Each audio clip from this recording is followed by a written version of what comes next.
Pourquoi écrire? Écrire, acte de résistance face à l'inéluctable. J'écris pour moi. J'écris pour moi pour capturer l'essence des jours qui filent comme le sable entre les doigts. Chaque mot est une encre dans le flux incessant du temps, une tentative de saisir les moments avant qu'ils ne s'évanouissent dans l'oubli.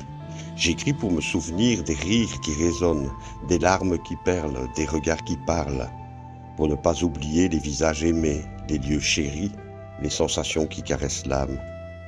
J'écris pour moi car chaque phrase est un fil tissé dans le grand tapis de ma mémoire.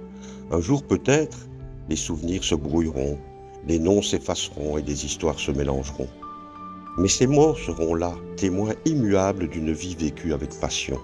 Ils seront mon bouclier contre l'assaut inévitable du temps, contre cette maladie qui menace de voler ce que j'ai de plus précieux, mes souvenirs.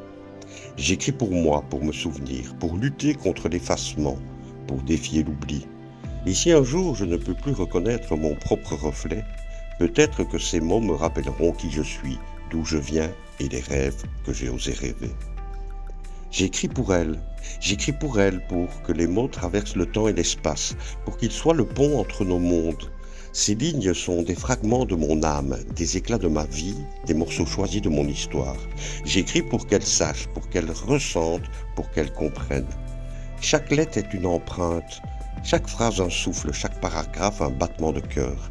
J'écris pour qu'elle puisse toucher du doigt mes joies, mes peines, mes victoires et mes défaites. Pour qu'elles voient au-delà de l'image, pour qu'elles entendent au-delà des mots. J'écris pour elles, pour qu'un jour, quand elles chercheront à savoir qui était leur père, elles trouvent dans ces pages un homme avec ses rêves, ses espoirs, ses doutes et ses certitudes. Un homme qui a aimé, qui a vécu, qui a appris et qui leur a laissé une infime partie de lui. À bientôt.